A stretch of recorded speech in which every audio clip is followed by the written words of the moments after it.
loves. I am so stoked to be finally bringing you this video. You've been asking for it for a really long time and I've been saying that I was gonna do it and then I just kept on getting distracted.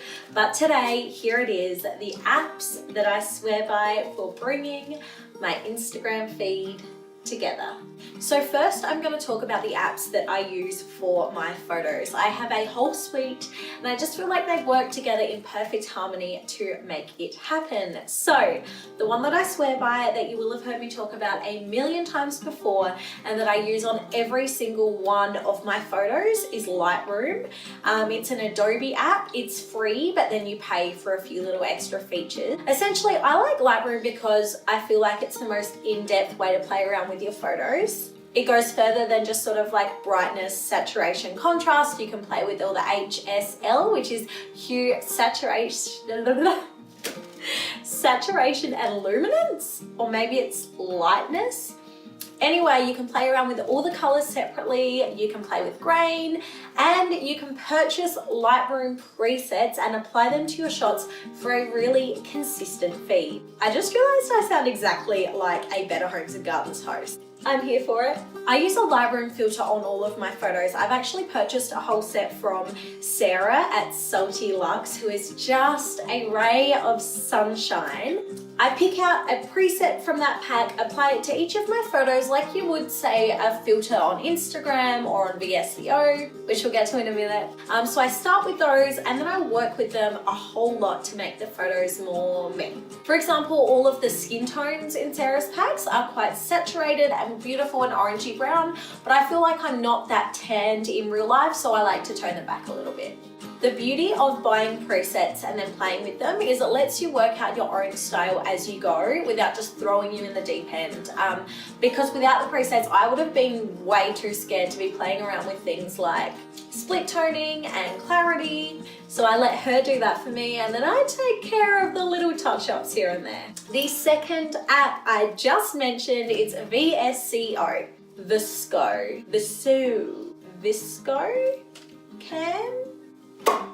Anyway, essentially it's an app that has all these preset filters which you can apply to your shots. I don't use it all the time, but sometimes I'll run my photos through it if I feel like there's an exact look in my mind and I'm not sure how to get it. Chances are the VSCO will have the filter that I'm looking for. Usually I just like to get on there and just be like, next, next, next, next, next. That's what I want. Another app I use all the time is SNAPSEED, more out of habit than anything.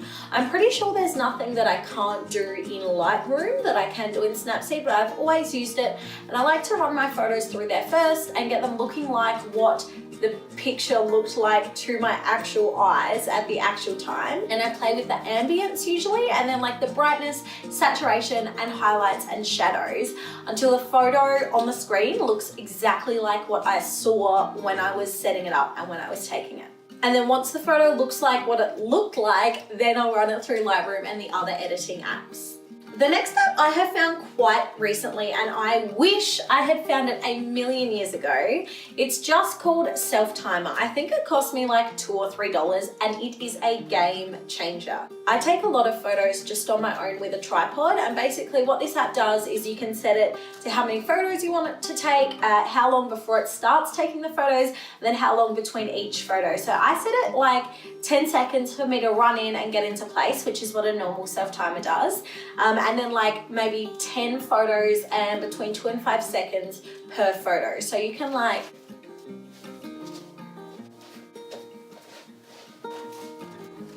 I love it because when you're just using self-timer, you basically have to run back and forth from your spot to your phone on your tripod like a loony every time you want to take a new shot. It really just shortens that process and gets the embarrassment of taking 20 photos of yourself in public on your own and shortens that time frame considerably. I also use AFTERLIGHT, which I downloaded in like 2014 because I read that Kylie Jenner used it and that was my whole brain back then. And I love it for its dust effect. So you'll notice that on most of my photos, they look a little bit dusty, a little bit vintage, a little bit unique. And I use the AFTERLIGHT app and the dust effects within it to get that happening. Anytime that I put text on photos, I'm usually using an app called Over. It's basically like Canva, which I use on my desktop for a lot of my client work, but it's just more mobile friendly. So that's the one I swear by for that. I use an app called Preview to sort of organize all of my feed posts. I use that for my personal account. I always take a bunch of photos, edit them, and then lay them out to see how they will look, because there is nothing worse than posting a photo and realizing it looks terrible amongst all the other photos and having to take it down. They've got a feature that lets you pre-write captions as well, but I like to write my captions on the fly. And they've also got a whole bunch of suggested hashtags, which I find really handy so that I'm not having to sit there Googling or thinking of 5 hashtags that relate to Adelaide, 5 hashtags that relate to blogging, 10 hashtags that relate to rock pools. It does it all for me, which I love. The final 2 apps I use for my photos are not for photography per se, but they are both really, really useful. So the first is Pinterest. We've all got Pinterest, right? Before I got engaged, I had been Pinteresting wedding stuff for like 4 years. We've all got a secret board or 2 tucked away.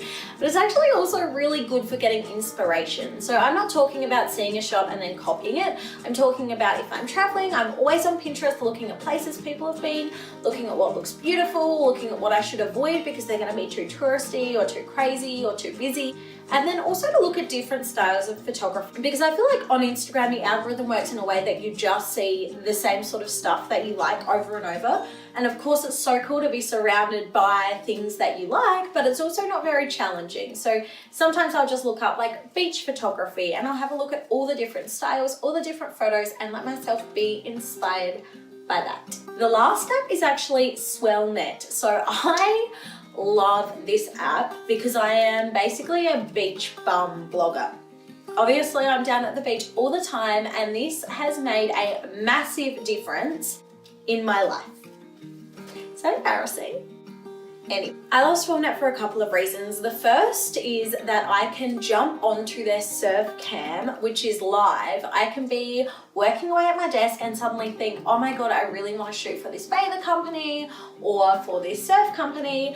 And instead of driving down to the beach and looking at the waves and seeing how choppy it is and seeing what it's looking like, I can jump onto their live surf cam and I can see whether it's glassy and beautiful and the sky is clear, or whether it's crazy, or even whether there are like 500 people down there and there's no point trying to get a shot today.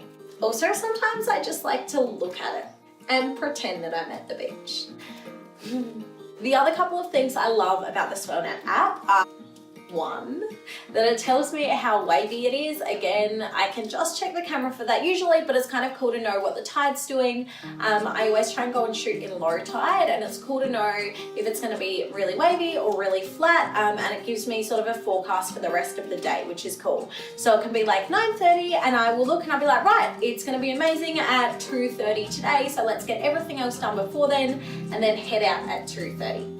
And 2, I love these sunrise, sunset times on the app. If I plan myself accordingly, which let's be honest, sometimes I do not, then I know what time the sun is coming up and what time the sun is going down, so I can sort of plan for that all day or the night before to make it happen. Now for videos, both sort of story content and then videos for YouTube and for IGTV, I swear by a couple of apps. If I'm doing any long form YouTube videos, I'll usually jump onto my computer and do it there. But on my phone, I swear by the app VidLab, which I have been working for years. It's what lets me cut all of my videos into nice little choppy bits, sort of sew them all together and then put music in the background, really smooth. I know that a lot of bloggers and a lot of Instagrammers and YouTubers use this app just for day-to-day short form editing. And then I like to filter all of my videos, even my story videos sometimes, if I'm feeling fancy, with VSCO again. Bit of a double up there, so I like to edit the video in VidLab and then I like to import it into VSCO.